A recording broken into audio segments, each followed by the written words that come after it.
Hello everybody! And welcome back to your wonderful podcast, Trash Talks. We're on our second episode and it's me, your host Harley, and Soph.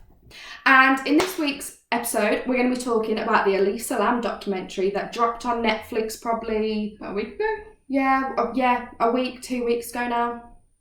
Yeah, it's pretty interesting stuff. I mean, we've probably all heard about it. It's been, floating around Twitter, Tumblr, TikTok, everything. We've heard, it could be paranormal, it could be like something called the elevator game, maybe it's murder with a hotel in on it. There's a whole bunch of things going on in this.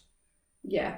So we watched it. It's only 4 episodes, and I think they were about 50 odd minutes. Yeah, 45 minutes, 50 long. minutes. So we obviously, of course, binged it in like a night. Yeah. And it was so good. It was so interesting. It didn't end the way I thought it was going to end. I was thinking it was going to be some really weird mystery that never gets solved, and there's going to be a whole bunch of just weird, freaky shit going on.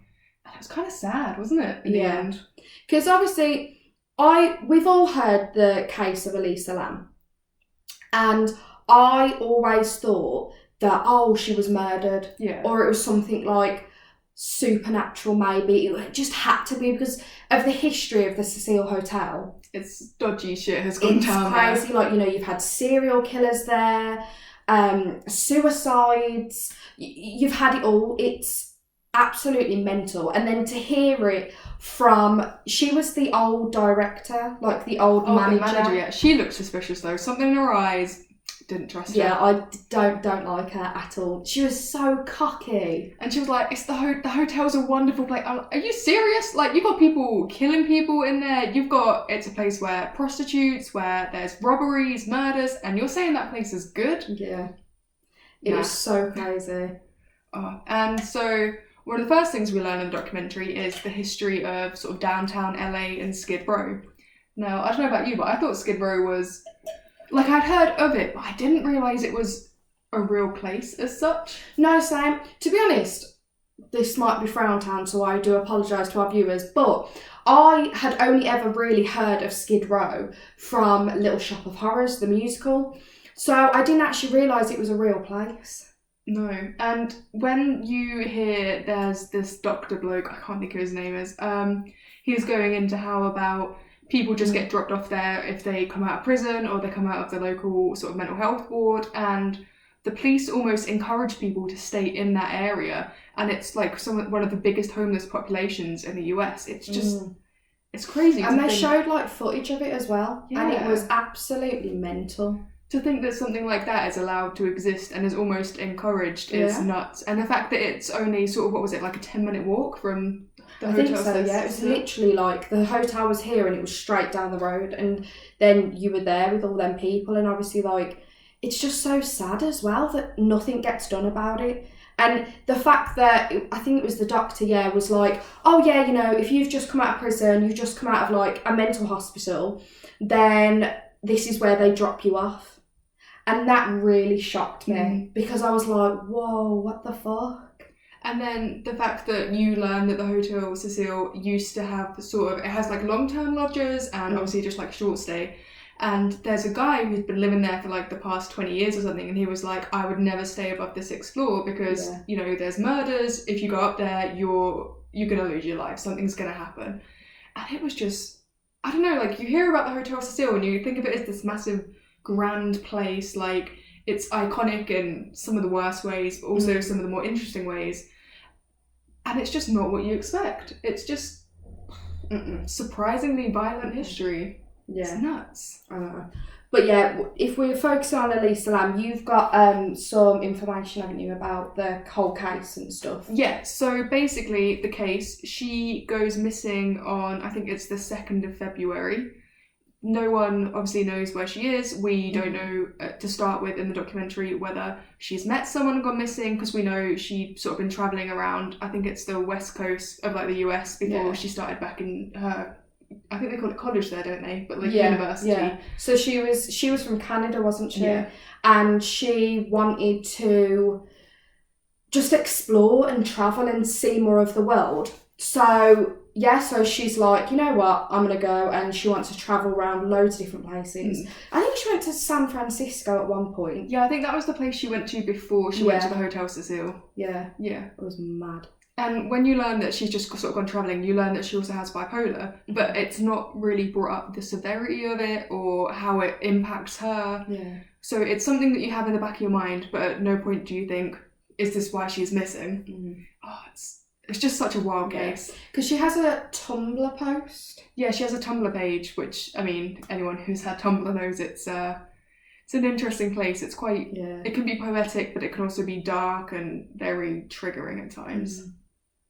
Because she is on there all the time, and I'm pretty sure in the documentary she says it's like her diary, and that's where, you know, she writes all her thoughts and her feelings and all that kind of stuff, and what she's going through and all that kind of stuff. So she, you know, documented her travels on her Tumblr page, and, you know, she was saying before she was going, you know, this is where I'm going to go, this is what I'm going to be doing, I'd love to meet people, all that kind of stuff. And then from there, once you find out that she is missing, you have the cops. Originally, they're like, oh, you know, maybe it's just that she met someone walking back. And then they find there's nothing in her stuff's been rifled through. Like, her stuff is all normal. Yeah. You find out she was originally moved rooms on her last night because she'd been disruptive to some girls. She was in like a dorm room kind of thing. And we never quite find out what that disruption is. No, so she was sharing a room, I think, with 2 other girls or 3 other girls. And what I found was crazy in this documentary is that piece of information wasn't actually told to us till probably the 3rd or 4th episode. Yeah. And I was like, oh, what the hell? How are we only hearing about this now? So that was a bit weird. And then, I think she kept like writing notes saying like something like, get out, leave, go away, something like that. And she was like putting them on all these other girls. She'd put them on the girls' bunk beds, on their belongings, everything. Like, I don't know about you, but if I was in sort of like a hostel style room and someone was leaving those sorts of messages, I'd be like, am I in danger right now? Yeah. Like, this is, you hear stories about this stuff. It was scary, and you can just imagine. And then didn't she go down to like the lobby area, and that's when she saw the manager, and apparently the manager says that she was kind of like kicking off. Yeah, she was like acting quite out of what you would expect a normal person to act. Yeah. But the manager said in one of the episodes, she was like, well, I'm not going to call the cops because like I wouldn't call the cops on every person who's being disruptive. Like, it's this hotel, it just, you attract those sorts of people. Yeah. It's, as you go through the show, you see so many points where they could have done something if they'd have just, I don't know, thought about it or anything. Yeah. Because I think as well, especially if it has such a ripe history, I think the people who work there, you know, if they hear shouting, banging, if they hear, you know, anything, if they see somebody drunk just walking down the hallway, anything like that, they are so used to it, so they're just like, okay, whatever. Like, just another weirdo. And isn't it like when the manager's speaking, she's like, oh, in my first week there was a dead body. And she's just so casual about it. And it's like, what the fuck? Because she was getting, when she got the job, she was getting like a tour of like the whole building and all the different floors and stuff. And I think it was like one of the janitors or cleaner or somebody working there. They walked in, there was a dead body in this room he was showing her. And he was just like, there's another one. Like, you're gonna have to get used to that. Jesus, I can't ever do that job. No way. Mm-hmm. I don't know how you'd be able to separate like work from life. No. It would always be in my mind. Yeah. But yeah, back to Elisa Lam. So she's been missing. No one knows where she is. She hasn't left any sort of notes. Everything seems kind of normal. Mm-hmm. And for ages, the cops just don't know where to turn to. They're searching. So they start searching like her last known locations, and one of them is the last bookstore, the last bookshop. Yeah. And they go in, they talk to the person, and they're like, oh yeah, we saw her come in. She bought a bunch of books, but she didn't take them with her because she was worried they were going to be too heavy. Mm-hmm. And they were like, oh, okay. And all this time, we were sat there watching it like, why haven't we got the CCTV? Like, yeah. That's what I couldn't understand, because you'd think they've got a missing person.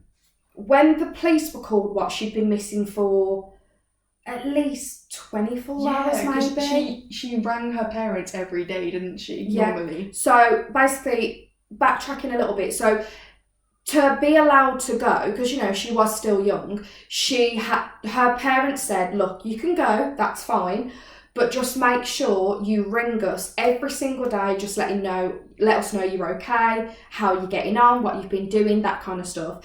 And then this one day comes and her parents don't get a phone call, not a text, nothing. They don't hear anything from her. So obviously they're worrying, because they were like, well, this isn't like her, she would never do this. She's very like good. Ordered, and if she says she's going to do something, she'll do it, kind of thing, especially when her parents are involved. Yeah. So yeah, it was just mad, and it just blew my mind, because I kept saying to you, we were watching it, and I kept saying to Harley, I was like, why has nobody asked for the goddamn CCTV?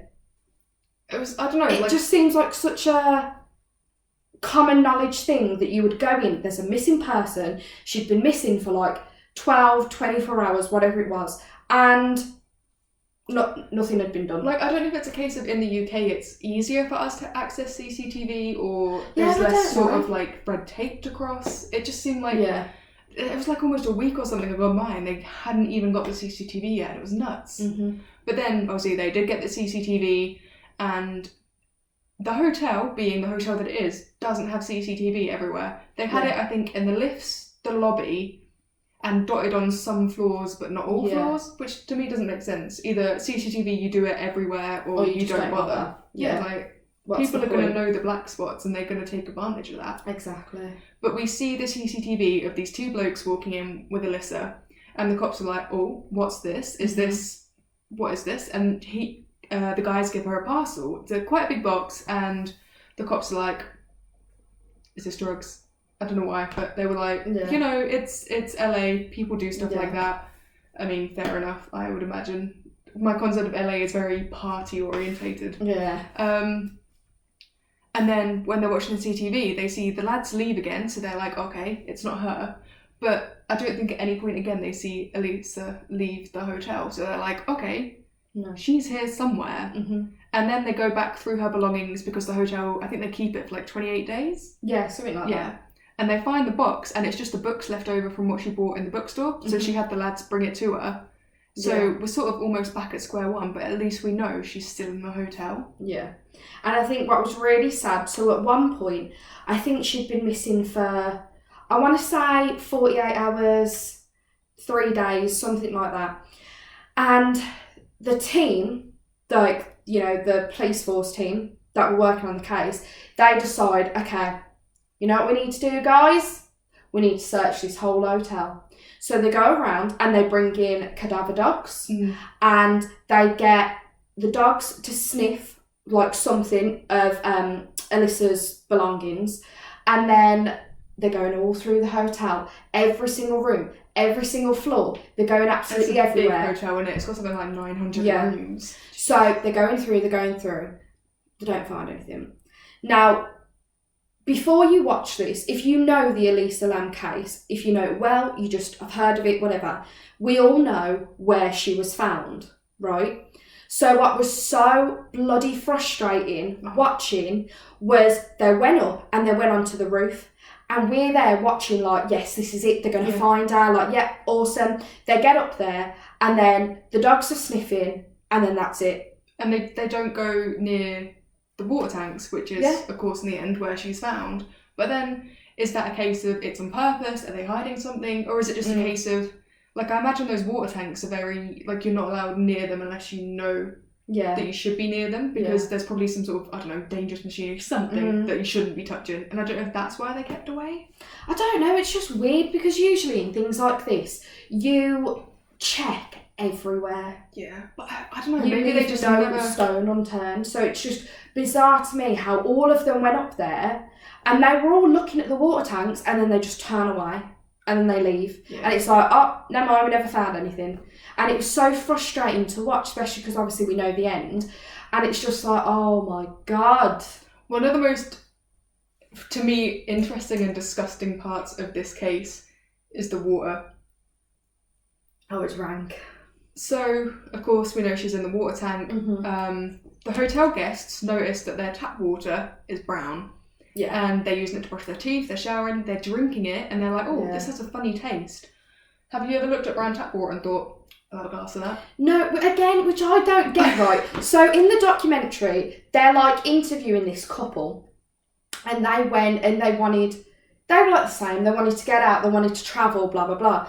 And they stay at Hotel Cecile. You can tell it was a package holiday because there's no way they would have willingly picked that hotel. And they're there, and the woman is like, yeah, so we noticed that our water in our hotel room was brown, okay? And she was like, that morning, we both had a shower in it, we both drank it, we both cleaned our teeth with it, and I'm just thinking, I wouldn't. I would go to a shop and get bottled water and use that. I'd be cracking out the baby wipes like that's going to have to do because whatever that is, I'm not getting in it. I just don't understand why, if it was brown water, why in the world you would just go, okay, oh well, let's just carry on. And I'm sure that's the same day they find her in the water tank because they send maintenance up to have a look, don't they? Yes. So this couple, they go down and they're talking, they make a complaint, I would, to like the people at the front desk, and they're like, oh, okay, like we'll get maintenance to check it out. So they call maintenance and he goes up and checks it out, and as he gets up there and he's like, okay, I don't really know what it is, I can't find anything, and then he gets onto the roof and he notices that one of the tanks, like the little, so the massive water tanks, they have like a little square hatch on the top, and that was open, so you have to open it. Actually, at the end, that was shown to be falsely reported to the police. What was? The hatch being open. Because right at the end, the police were like, oh yeah, we found her in the water tank, the hatch was open. So everyone's like, oh my god, so how did she, like, how would that have worked? Like, someone must have put her in there, or maybe she got herself in there. And then at the end, when you go back to the police interview and you go back to how the scene was actually described, the hatch was shut. Or was it open? I've confused myself now. Because at the end, the janitor guy was like, oh yeah, it was open, because he found it open. It was open, ignore me. I'm getting it muddled. Because he looked and he saw that it was open. So then he just looked down. He was like, oh, that's weird, that shouldn't be open. And he looks down and he just sees a body, like, just floating upwards. Imagine finding out you were drinking that water because there was a body. I would immediately throw up. Yeah. So what I find really interesting about this case is all the different theories that come with it. I think it's so fascinating. There's one of the episodes focuses on like the synchronicities around it, and basically a bunch of all this weird shit that happens, and you're like, that must be to do with the case. There's no way that's not linked, and none of it actually is. So one of the first ones is the tuberculosis theory, which is there's a strain of TB that breaks out in Skid Row after Elisa Lam's death, and there's a theory that Elisa Lam was sent as some sort of bioweapon, and that she was actually killed in the end because she knew too much, or she was gonna like whistleblow. And the weirdest part is the TB test that they then used to test, obviously, the people on Skid Row and stuff, was called the Lam-Elisa test. Yeah. Which is so fucking weird when you think about it. It's like, there's no way that's not a coincidence. Exactly. But when you look at what it actually spells out, it makes sense that that's what it spells. I'm not even going to say what it spells out because I know I can't pronounce it. There's too many letters. It's not happening.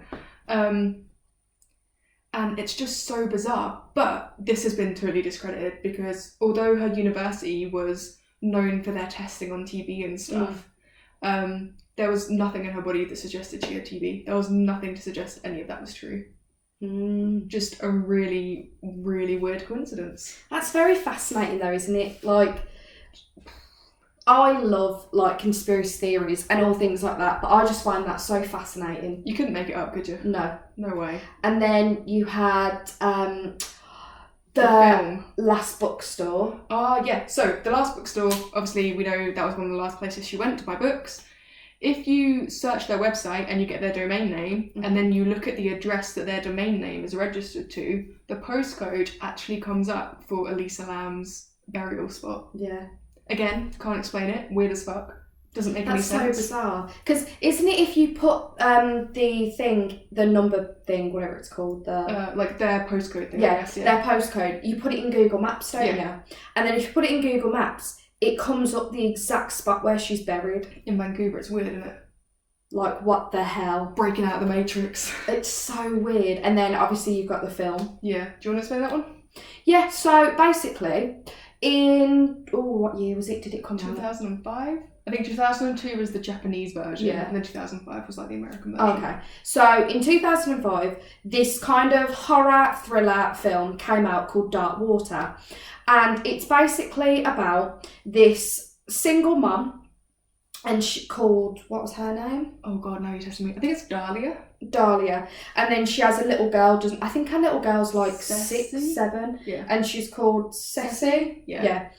And basically they move into like this big apartment building, and it's disgusting, like everything's broken, the lift's always broke, it's dirty, there's a lot of like weird creepy characters in it, like you're kind of thinking, okay. And then near the end of the film, the little girl, Ceci, gets onto the roof and she's walking towards, and she climbs up the ladder to the water tank. And in another part of the film, in one of the scenes, the mum, she's like on a phone to her friend, and she's getting water from the tap, and it's like brown sludge. And isn't it when Ceci goes to get in the tank, she's wearing a red coat? Yeah. And then isn't Elisa Lam wearing a red coat as well. So it's just so weird how that film came out in 2005. Yeah. And this happened, Elisa Lam's case happened in 2013? Yeah, I think it was 2013. Yeah, I think so. So, what the hell? Like, how do you explain that? I can't. And one of the other things we had, you see in one of the episodes, I think it might be the second or third one, people trying to understand the elevator video and why it is the elevator doors don't shut, what is going on there, like, is there a foot, what is it? And it's all kind of very easily explained.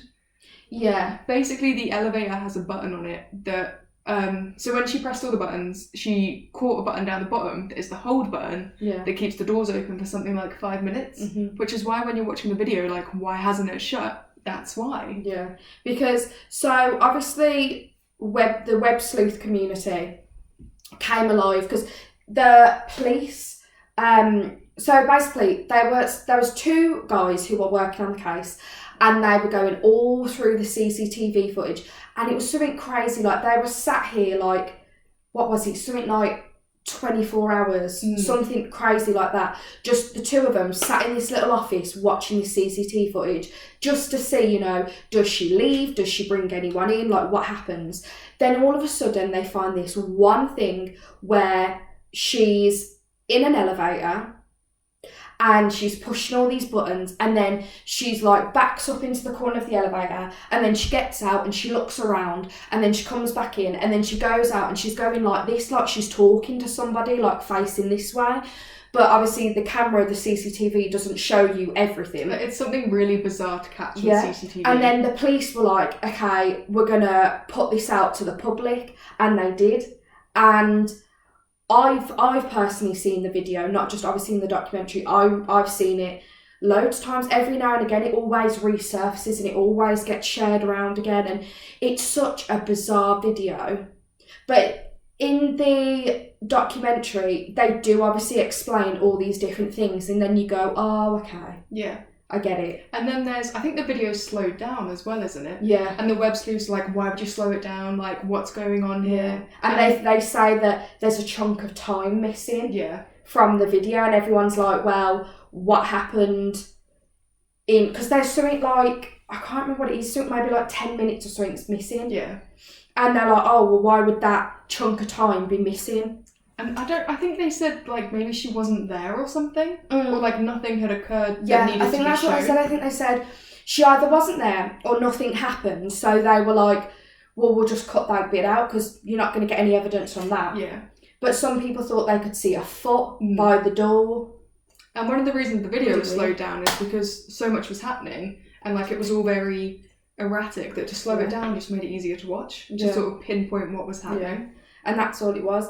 And So I think this is our final theory. Oh, I've got a list. Let me check my list. So basically, it is a theory, right? And it's a little bit out there, I will admit. And for some reason, I don't know why, but it's never ever explained in the documentary. It never comes up once. But I've heard it before. Is this the elevator game? Yeah. Oh boy. I've heard it before. And I just thought it was really fascinating. So basically, there's this game that you can play called the elevator game. I'm sceptical. I don't think it exists. And basically, you go into an elevator in any building. It could be a hotel, it could be where you work, anything. You just need an elevator. And basically, you get onto the elevator and you can literally just find the rules of the game, like on Google or whatever. And basically what you do is you press it's like a sequence of numbers. So it'll be something like press 1, 6, 4, 9, 10, something like that. And then it'll take you to one of the floors.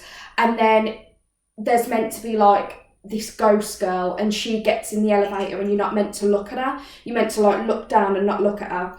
And then the next floor you go to, she leaves. And basically it's a way to try and get you to a different dimension. She'll go somewhere else.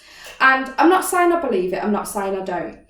But what I thought was bizarre with this case is when you're watching the video, if you've heard about the elevator game, it does actually look, we know now that it wasn't, but when you're watching it for like the first time, straight away when I first saw it, I was thinking, oh wow, a girl playing the elevator game, how interesting. Didn't actually realise. But when you watch the video, like the clip, the CCTV footage, it does honestly look like she's playing the elevator game. Nah, to me it looks random. It just looks like she's going... She's just like, get me out of here. Because that was another one, wasn't it? People thought, well, she's pushing all the buttons because maybe someone's following her, chasing her, wants to cause her harm. So she's pushing all the buttons, so the person, if someone was catching her, they don't know what floor she's going to go to, kind of thing, which is another interesting one as well. There is one theory you've missed out that's quite sad, really, the morbid musician one. Oh, yeah. Yeah. So basically, a video emerges of this he's like a death metal musician, isn't he? His stage name's Morbid. His name is, I think it's Pablo Vergara. And I think people somehow put together the fact that he'd stayed in the Cecil to his music, and a lot of his lyrics were about like murder, death, drowning, a lot of quite brutal stuff, which kind of comes with the death metal community, to be honest. Yeah, it's very like dark and macabre. Not always, but you know, it is a fascinating thing, you know. I mean, I'm interested in stuff like that, like the macabre, the supernatural, death. It's very fascinating to me, but obviously it isn't everyone's cup of tea. And if you're not in that community, you don't have friends or family like that, then people do look at you like, oh God, stay away, like what a freak kind of thing, which sucks. Like, I'm fascinated by it, but I'm not brave enough.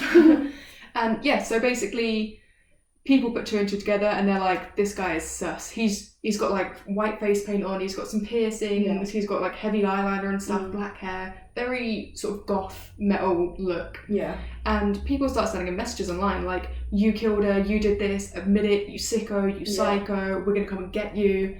And bless him, he didn't take it. Like, it was hard on him. Yeah. So basically the web sleuths fucked up, and they fucked up big time with this one. Yeah. So obviously with everything going on, and the case was huge, like everyone was talking about it, everyone knew about it, blah blah blah.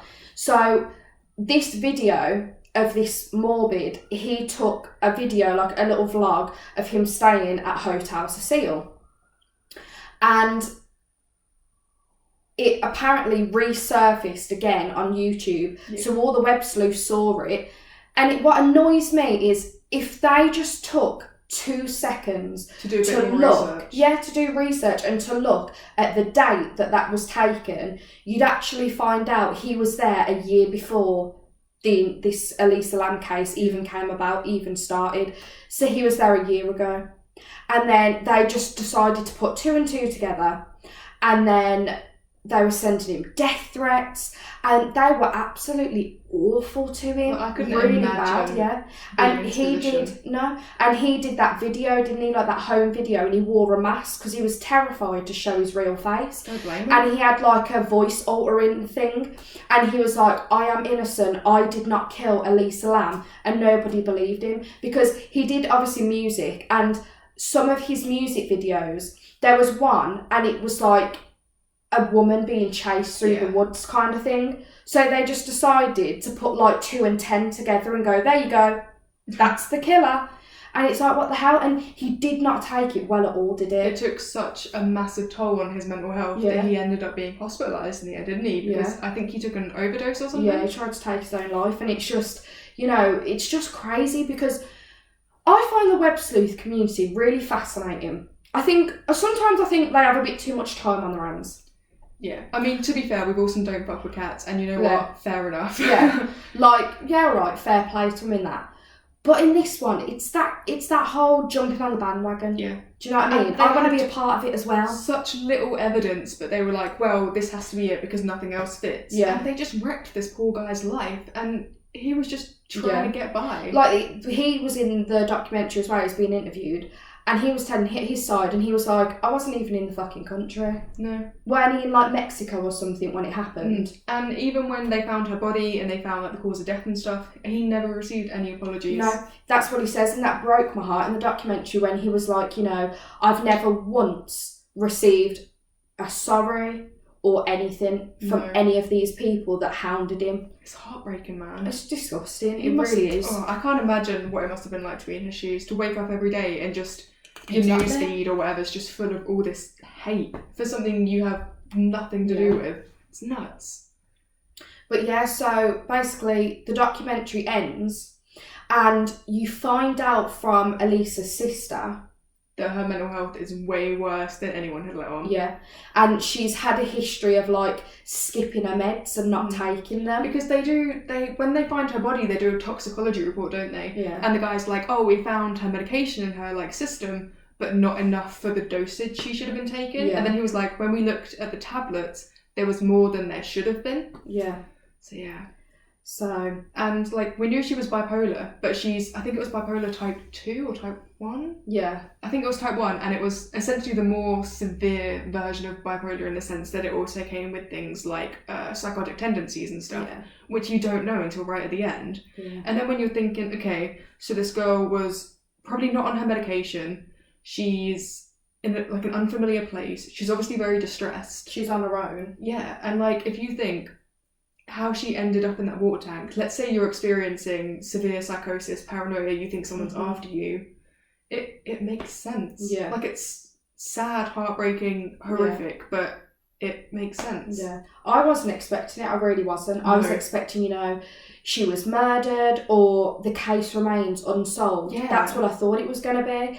And then to find out it was just not just a mental health crisis, but you know what I mean? Like, it was a mental health crisis. Something that could have so easily potentially been avoided if people in the right place at the right time had just stepped in. Exactly. Like, if that manager have called somebody. Or even just been like, you're right, love. Yeah. It just could have made a world of she's difference. okay. Yeah. Like, it's just crazy and it's just so sad because, it's a very interesting case and it'll always be such an infamous case because it's so fascinating. And it is really interesting to look at all the theories and, is it supernatural? Was she being haunted by a ghost? All this kind of stuff. Was it the elevator game and everything? Was there a murderer chasing her? Yeah. It is really fascinating, interesting and exciting. But at the end of the day, this poor girl died far too young. Probably scared out of her mind. Yeah, because of mental health, and it just sucks. Yeah. But then people were like, well, that doesn't explain why her clothes were off. And it's like, I mean, we both know people who have mental health issues, and we've both met people who have quite severe mental health issues. And I know just as well as you do, some people who can get really ill really quickly don't like having their clothes on. Like it feels almost claustrophobic. They don't want anything touching them. Like sometimes if I'm having like a really bad day, I hate having stuff on me. I don't like being touched. I don't like having blankets on me, clothes. It's almost like and sometimes, suffocating. And when I was like younger, I used to just rip everything off and I'd just be stood there either in my underwear or naked, and I'd be like, okay, that feels better. So if you know about mental health, or you have family or friends who, you know, act that way, then it makes a lot of sense. Yeah. But to other people who don't have mental health, have never experienced it, have nobody around them like it, you would think, oh, that's bullshit. Sorry, don't believe that. In a sort of weird, disconnected way, some people prefer the supernatural theories than like accepting what actually happened. Yeah. Because, I don't know, some people don't seem to comprehend that mental health doesn't just come in, I'm sad and I don't want to get out of bed and, you know, I want to be this skinny, or, you know, people have such strong concept of what mental illness looks like. So to find out that that is what caused this, they're like, nah, it was this, it was the government. Exactly, It was, you know, someone tried to kill her. But the truth is, it was mental health, and more needs to be done about it. Because right at the end of the documentary, the guy who talks about Skid Row was like, that population have such a issue with mental health disorders, whether it's people from prison, you know, mental health institutes, and there's nothing done about them. And he's like, we didn't catch Elisa Lam in time, but how many more did we miss on Skid Row? Exactly. It's scary, isn't it? It's so sad. But it's definitely, you know, it's a really good documentary and worth the watch. Yeah, definitely. And, you know, if you have seen it and, you know, it's really good. It's really, really good. I loved it. So it definitely gets like a 10 out of 10 for me. Yeah. Just because I love the case. I find it really fascinating. But yeah, it is sad. Like the first couple of episodes, you're like, oh, is it this? Is it this? Is it this? And then they're throwing more theories and you're like, oh, what could it even be? Yeah. And then on the last episode, you're just like, yeah. It's just sad. But it's I think it was really cleverly done. And, you know, mental health is still such a massive thing. And it is like the silent killer. Especially now in lockdown. Yeah. So many people are on their own or don't necessarily have access to the things that would help them feel better. Yeah. It's frustrating. Like, we're both students as well. And to just see how students are being treated at the moment. I know. Like, they expect us to do the same amount of work to the same sort of standard. Yeah, with nowhere near the same level of teaching. It's nuts. Like, I know, end of last year, I kind of had a mental health crisis, but it wasn't that bad, do you know what I mean? It wasn't that good. It wasn't brilliant. Yeah. And, you know, a lot of that stemmed from just being stressed and confused about uni because, you know, as some of you might know, I only started uni last September and I'm in my first year, and I've waited for this all last year. I couldn't wait to move. I was so excited. We would sit and talk up till like 5 a.m. of all the stuff we're going to do and everything. And then got here and went into lockdown. Yeah, literally, like, we were here and we had like a couple of weeks of freedom and it was amazing. We did loads of stuff and we really loved it and stuff. And then all of a sudden it was like, bam, you're in another lockdown. Yeah. And it's like, oh, okay. And there's just no help. No. And because as well we're students, we can't get things like ESA or JSA. Yeah. Which is like employment benefits in a sense. Yeah. But at the same time, nothing's open. There's no jobs. No. There's like, you need a job that would fit around online lectures. You need to also sort of make room for essays and stuff. Yeah. Because especially with me, because I'm in my first year, you know, my timetable is all over the place. Sometimes I'm in the morning, sometimes I'm in the evening, sometimes I'm in the middle of the day. It's difficult to try and get a job when you have a bizarre timetable. There just aren't any. Like, no. Literally, we've looked for months and months and months, and all we can ever seem to find is like care home jobs. And then they're like, but you have to have experience. It's yeah. Like, well, I don't. Or you have to drive. Oh, yeah. Oh, God. You don't realise how important being able to drive is. No. It's nuts. Can't afford to learn to drive, but I need to learn to drive to have this job. Yeah. Yeah, exactly. Oh. It's mad. It's frustrating. And then, yeah, so you've got, you know, you're in lockdown, you're isolated. Your family's away in Birmingham, mine's in Essex. Like, I haven't seen my mum probably since August, yeah. Yeah, that's probably the longest I've gone without seeing her. Exactly. And like, my nan as well. I love my nan to bits, and she's like my best friend, my other arm, everything. She's a cool lady. And and like I haven't seen her since. That's probably since about August as well, isn't it? No, September? it was about like actually seeing her face to face was March, June, July. Jesus. Because remember, so she was in the hospital and then she was moved to in our home. the care home. Yeah. And then the care home kind of did like visits, like one person could go and visit whoever. And yeah, I did that, and I think that was in May or June last year. Crazy. And I haven't seen her. I've spoke to her on the phone a couple of times, and I've seen her like because care homes in the UK anyway, a lot of them are doing things like they'll have iPads and the family and friends or whatever, they can call and you can see like your family member on an iPad or like FaceTime or Facebook video call or whatever, which is amazing, and I'm really, really, really thankful for that. I think a lot of us are, because that care home's been brilliant for your nan. Yeah, definitely. Like, you know, you hear such horror stories about different care homes, and it's like, oh God, do you know what I mean? She has a party every week. Literally every single week. She's had like, they look so good. Yeah, she's had like a reggae party, she's had a Las Vegas party, a Valentine's ball, a Halloween party. Didn't have like a back to school night as well. Yeah, like so many cute photos of her. But yeah, it's crazy. This whole pandemic, it's terrifying. It really is. It's very lonely. It's very, there's a lot of added pressures, and there's no money. Yeah. Ooh, it's... and especially, you know, obviously to go back to students, because obviously it's so close for us, because we are students. Yeah. You know, I heard last year after the Christmas break, so I don't know if America has this, but anyway, in the UK, we have something called Unite Students, and they're like... bougie student accommodation that charges 3 times the price for a studio. Yeah, so they're all over the country, as far as I'm aware. Yeah. There was some in Birmingham, there's some here, Manchester, etc., etc. And apparently last year, when all the kids were coming back from Christmas break, they were coming back here, and they all got an email saying, oh yeah, just to let you know, you owe us this much.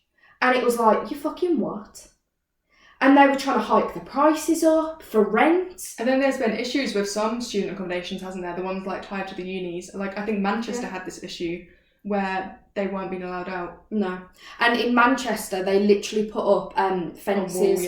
A wall of fences all anyone around. They were doing it. Students woke up, boom, fenced in. And they didn't allow to kill himself. Yeah. Awful, isn't it? So there was this student, and he killed himself because he was just stuck and he didn't know what to do, and he couldn't go home. And, you know, it's just disgusting how the government, especially for us in the UK, they've done fuck all. They've done absolutely fuck all for students under the bus completely. Like, we're so lucky to have each other in the cat and have like a whole flat to ourselves. Yeah. Like, to imagine having just like a single bed and like maybe a bathroom and a shared kitchen with people you don't even really know, I couldn't do it. Especially if it was my first year, I'd be long gone. Nah. Exactly.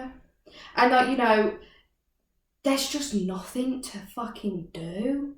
I've run out of things. Like, we've watched everything on Netflix. Got Disney Plus. Can't make me wind up on that. WandaVision though. Fucking love WandaVision. Yeah, it's good.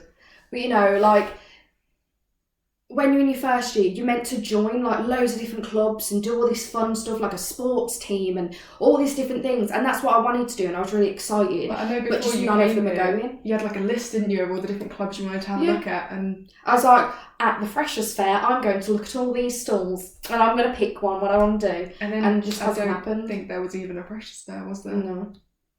It's mad. But obviously, again, talking about mental health, when was it the other day? It was either a day ago, 2 days ago. Sorry, it was such a blank look. Caroline Flack's year anniversary. And it wasn't on that same day that a load of papers published a bunch of stuff crapping all over Meghan Markle because she announced her pregnancy. Yeah. Like, you say that, you know, bullying celebrities is unacceptable and it leads to this, and then you just go and do it anyway. Exactly, yeah.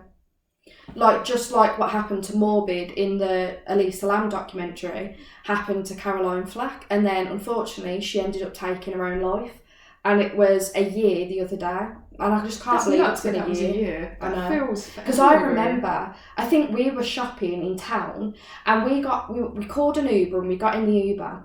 And I remember just looking at my phone and I just looked at you and I went, oh my God, Caroline Flack's dead. And you went, what? And I was like, it is literally everywhere. It's all over Facebook, Twitter, the news, everything. And I was like, no, surely this is a hoax. Like, this is not real. And it was everywhere. And yeah.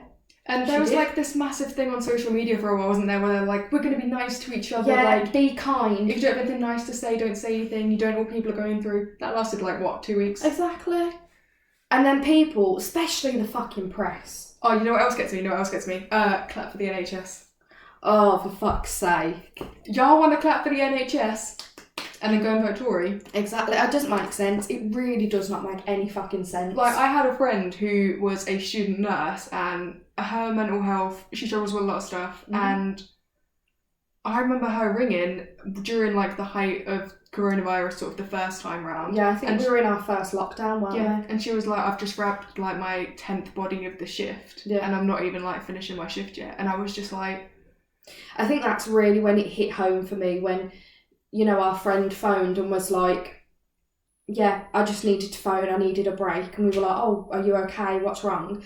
And she was like, no, not really. I've just wrapped my 10th dead body of the night. And I'm just like, what? Your 10th? She was a student as well. She wasn't getting paid for it. She was working, I think, as like a HCA under placement or something.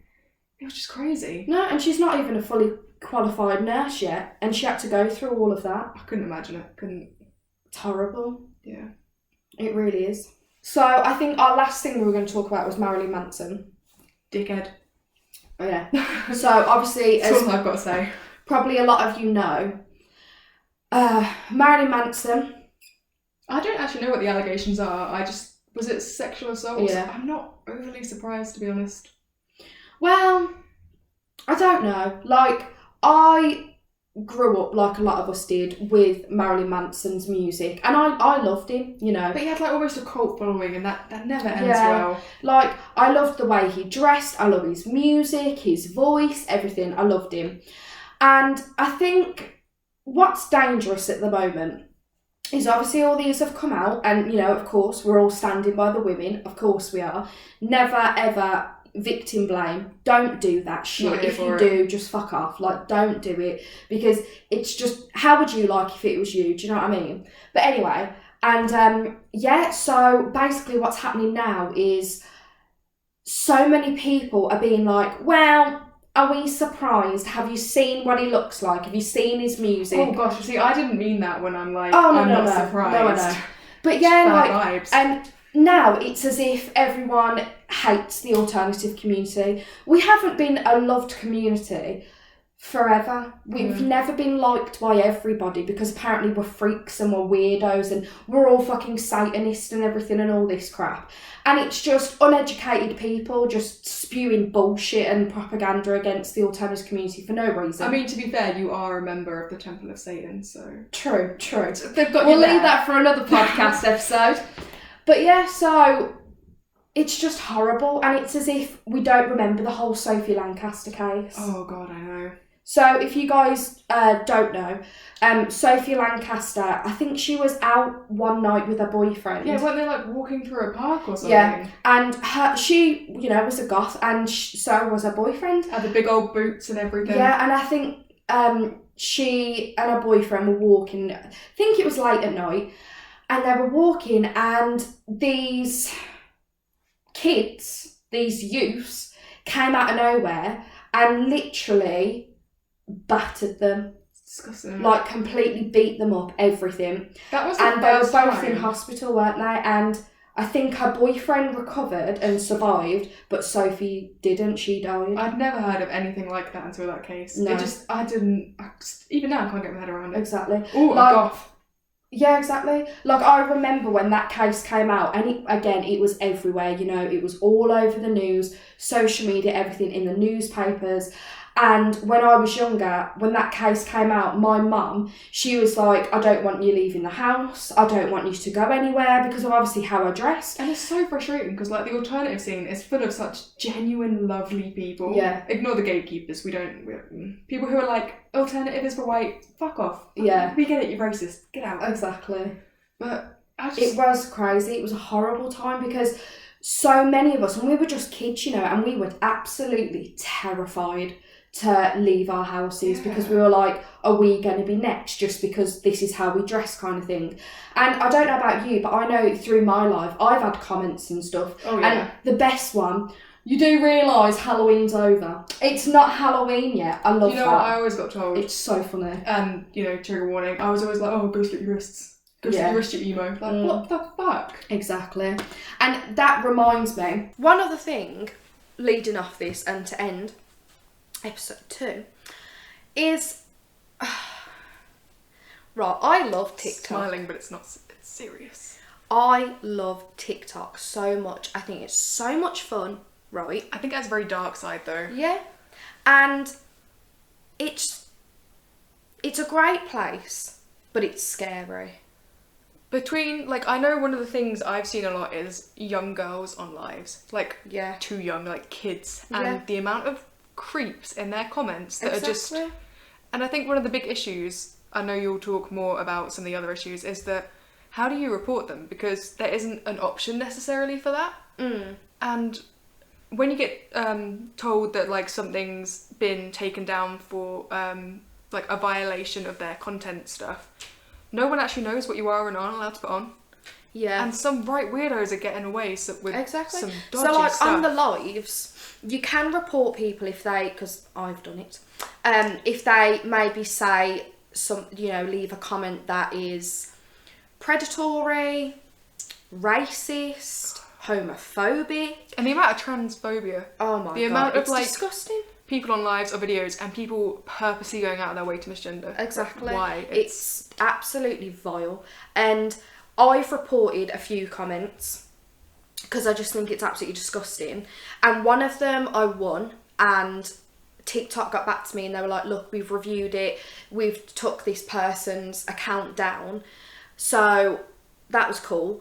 But I've, reported others, and sometimes it takes days and days for TikTok to get back to you to let you know if they've took it down or not, because it has to go against their community guidelines. But what are their community guidelines? Nobody knows. Like, you can't find them anywhere. It's not on the app. You don't know what they are.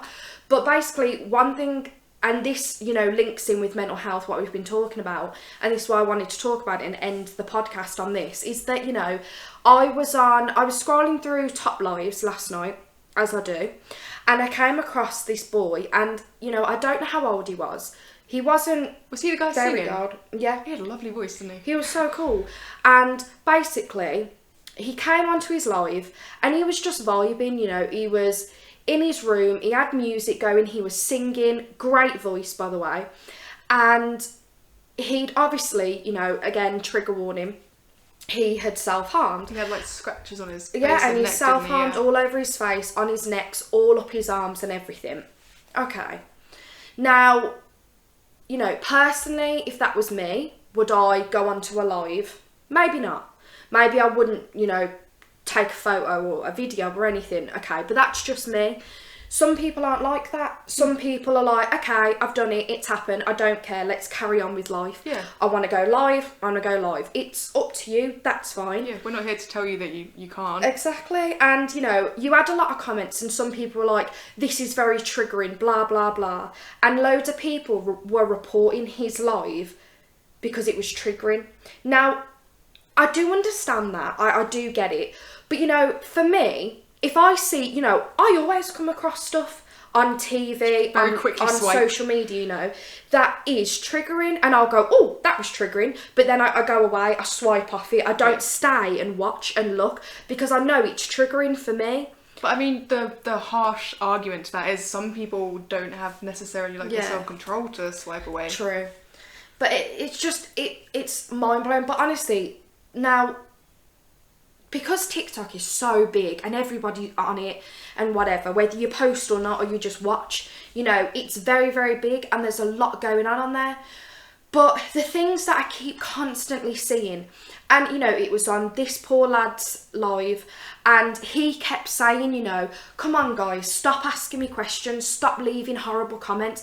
I'm just here to vibe. Let's just, you know, chill together. Let's sing. Let's do all this so well. Yeah, like, considering he was young, well. I think, you know, he dealt with it so well. I wouldn't have been able to. I'd been crying. I'd have been a mess. I'd have had to go. Yeah, like... and like, you know, I've seen as well in, especially a lot of people who are young, people who are a goth, are a cosplayer, are a furry, are, you know, anything, a scene queen, anything. You always get the same fucking comments. I like your cut, G. Wrist reveal. It's vile. But people will say, oh, you're triggering because, you know, we can see your scars or we can see your cuts. But all these freaking comments from dickheads being like, I like your cut, G, wrist reveal. It makes me so angry. You look like, I saw one yesterday and it was something like, if a barcode was a person. Oh, yeah. Or I wonder if a QR scanner would be able to scan you or something like that. And I'm just like, to you, that might be fucking hilarious. Good for you.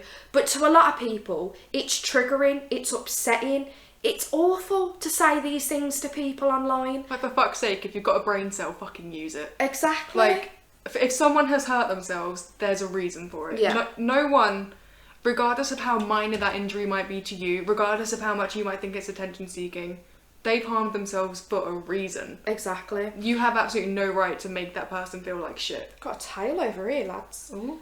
But, you know, it winds me up to no end because I'm just like, you know, this is what I always say to you. How do these dickheads who leave these ridiculous fucking comments, how do they know that that person isn't going to end the live and then go and kill themselves? Like, it only takes one bad comment for someone to go over the edge. Exactly. What if that comment or all of them comments, because it's never just one person. Oh, no. One person starts it and then everyone fucking jumps on the bandwagon and everyone's joining in. And it's like, how would you feel if that person then, you found out, oh, they hung themselves last night? You know, would you even care? People are very brave behind keyboards. They say a lot of shit they probably wouldn't say in real life. Exactly. And it's like, it just annoys me to no end, and it's really upsetting because it's just like, for someone, you know, people like us, we've been through that. You know, we know mental health like the back of our hand. We have been through self-harm and things like that. And then to see comments like that, and they're kids as well. Yeah. You know, and it's just mental, it really is. And it's always them dickheads that don't have a profile picture. Haven't posted and anything. No, they don't post anything, hardly have any followers, they don't have a profile picture, and they leave all these comments. And, you know, I've seen things on there, and it's just ridiculous. And another one that annoys me, they'll say something like, they'll say Monica. It's a name, right? Monica. They'll say it slowly. If you do, if someone's on live and they don't realise and they say it and they're like, okay, I said it, I don't get it, then everyone's like, oh my God, you're racist. And then they cancel people. And it's like, why are you tricking people into saying the N-word, into saying whatever? Why are you doing that? Don't you have anything fucking better to do with your time than trying to trick people into saying different words? And then, you know, I've seen one, this poor girl, she was probably only maybe 13, 14. She was a cosplayer. She was on live one night and she got tricked in, and she didn't clock, she didn't realise. So she did it and everyone was cancelling her for it. And she did a video and she was crying her eyes out, completely broke down. And she was like, guys, I'm so sorry. You know, I didn't mean to. I'm not racist. I'm so sorry. I got tricked into it. And I think if you're tricking someone into saying that and you know exactly what your intention is, fuck off. You're the racist one, right? Exactly. We know exactly what you're trying to do. We're not stupid. And a lot of things as well, which just make no fucking sense to me. You get people being racist, leaving racist comments, homophobic, but then in their fucking bio, they'll have BLM, ACAB. It's not a trend. And it's like, right, okay, so you're leaving racist comments on people's videos and lives, but you've got ACAB in your bio, but you've got BLM in your bio. Fuck off. What the hell? It just honestly winds me up to no end. But yeah, just to like tie everything together, you know, just be careful. Be careful when you're online. Be kind, and look after your mental health. Yeah. Because we're all going through it right now, and nobody knows. Every single day we wake up, nobody knows what's going to be next, what's happening next. No. Like, there's a lot of bad shit going on in the world, and Just with the try not to pandemic contribute as to well, just try and be nice and be kinder to people, and don't leave hate comments, don't do all this fucking bullshit. Like, it's really not hard to just be a nice person. It's not. Do you know what I mean? Like, I just don't get it. But yeah, so that was episode 2 of Trash Talks. I hope you guys enjoyed it. I know we did. I mean, some very deep conversations, kind of dark topics, but yeah.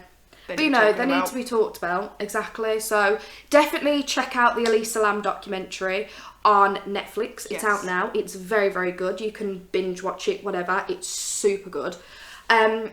Yeah, also, thank you so much for our first episode. Oh my god, so many views. Yeah, so... we made it. We got all together, so I got 238 views. Oh my god, like 40. I think you got probably about 48, 49 now. Yeah, still got like 270 something. Yeah, that's nuts. So that's awesome considering we're like very small channels. So thank you so much to people who watched it and stuff. Please, like this video if you enjoyed it. Also leave a comment down below. Yes, please subscribe. Can't even speak. Subscribe to my channel, Soph the Ghoul. Also mine, Highly Gaming Productions. I'm working on putting games up. Yep. I'm very sad and my motivation is very low. I'm working on it. Yeah. So it's a miracle that we've got them here today to do a podcast. I'm very happy for that. But yeah, we love doing this podcast. And as you can see, hopefully it's a lot better for episode 2. We have a mic now, which is awesome. So I really hope you did enjoy it. And we will see you again for episode 3 next Saturday. So yeah, follow us on TikTok. We're on there, Soph the Ghoul. Highly Gaming Productions again. Instagram. Exactly the same. Yeah. Facebook page, exactly the same. And drop us a comment down below. Let us know, did you enjoy this? Is there anything you want us to talk about? We're open to talk about anything. So yeah, very excited. Also, let us know if you want to see the cat, because I just want a reason to have the cat in the video. Yes, do let us know. And also, we just want to say our hearts and prayers do go out to everybody in Texas right now. That's crazy. We are so sorry you were going through this and a frigging pandemic after the year we've had. We're seeing it all on TikTok, on social media, on the news, everything. So yeah, our hearts really do go out to you guys. Please stay safe as much as you can. And yeah, just keep talking about it. Keep letting us know, we're over the pond. Let us know what is going on, because some of the things we've heard are fucking crazy. Jesus. And, we wish you well, and we just want you to stay safe and your families and everything. So, yeah, we will see you guys next week for episode 3. Yes. Love you all.